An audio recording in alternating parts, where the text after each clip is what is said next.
வணக்கம் நண்பர்களே. ப்ரோமோல என்ன ரிலீஸ் ஆயிருக்குன்னு பார்த்தீங்கன்னா 30 லட்சம் ஏமாத்திட்டு போன கதிரை வந்து கண்டுபிடிக்கிறதுக்காக வேண்டிய ரோஹிணி வந்து சிட்டிகிட்ட பேசுகிறாங்க. இதனால் புதுசாக ஒரு ப்ராப்ளம் வரப்போகுது.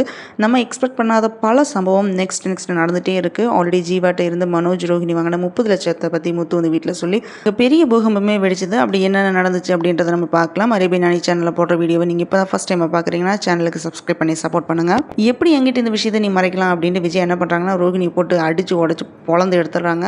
அப்போ மனோஜ் என்ன பண்ணுறாங்கன்னா ரோஹிணி வந்து அவங்க அம்மா அடிக்கும்போது கொஞ்சம் கூட சப்போர்ட் பண்ணாமல் அப்படியே இருந்தது பார்த்து ரோஹிணிக்கு ஒரே ஷாக்கிங்காக இருந்துச்சு. இதனால் ரோஹிணி என்ன திங்க் பண்ணுறாங்கன்னா ரோஹிணியை பற்றி எல்லா உண்மையுமே தெரிஞ்சிருச்சுன்னா மனோஜ் என்ன பண்ணுவார் அப்படின்னு ஒரு பெரிய கொஸ்டின் மார்க் கூட வந்து இருக்காங்க. இப்படி இருக்கிற சுச்சுவேஷனில் தான் இப்போ ரோஹிணி சிட்டிகிட்ட வந்து 3 டைம்ஸ் கடன் வாங்கியிருக்காங்க அப்படின்ற உண்மையும் சத்யா மூலமாக வந்து தெரிய வருது. சத்யா சொன்னதை கேட்டதுமே முத்துவும் மீனாவும் குழப்பத்தில் வந்து இருக்காங்க. அதோட முத்து பற்றின வீடியோ வந்து லீக் பண்ணது வந்து சிட்டி தான் அப்படின்னு சொல்லும்போது ரோஹிணியோட ஃபேஸ் பார்த்தீங்கன்னா அப்படியே வந்து வேர்த்து போயிடுது. இதனாலேயே ஏதோ ஒரு தப்பு நடந்திருக்கு அப்படின்ட்டு முத்துவும் மீனா வந்து யோசிச்சுட்டு இருக்காங்க. என்னோட ஃபோன் வந்து சிட்டிகிட்ட சிக்கியிருக்குன்னா அதுக்கு காரணம் வந்து ரோஹிணியாக தான் இருக்கும் அப்படின்ட்டு முத்து மெயின் பாயிண்ட் வந்து பிடிச்சிருக்காரு. இப்படி இருக்கிற சுச்சுவேஷனில் தான் ரோஹிணியும் மனோஜும் வந்து புதுசாக வீடு வாங்கின போகிறோம் அப்படின்ட்டு 30 லட்சத்தை வந்து கதிர்கிட்ட கொடுத்து ஏமாந்துருக்காங்க. அந்த கதிரை வந்து கண்டுபிடிக்கணும்ட்டு முத்துவும் மீனாவும் கஷ்டப்பட்டு ட்ரை பண்ணிட்டு இருக்காங்க.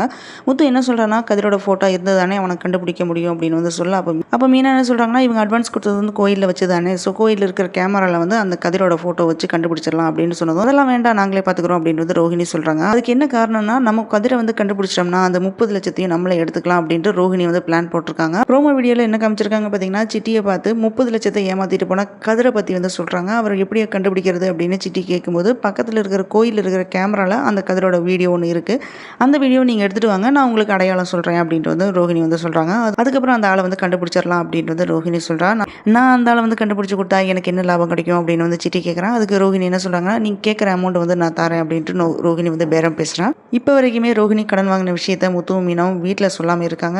இதனால இனி சிட்டியும் ரோஹிணி வந்து கொத்தா வந்து முத்துட்ட வந்து மாட்ட போகிறாங்க அப்படின்றத தோணுது. இதனால இந்த சீரியலில் வந்து பரபரப்பான சீன்ஸ் இருக்கும் அப்படின்ட்டு நம்ம எக்ஸ்பெக்ட் பண்ணலாம். இந்த வீடியோ பிடிச்சதுனால லைக் பண்ணுங்கள், ஷேர் பண்ணுங்கள், சப்ஸ்கிரைப் பண்ணி சப்போர்ட் பண்ணுங்கள்.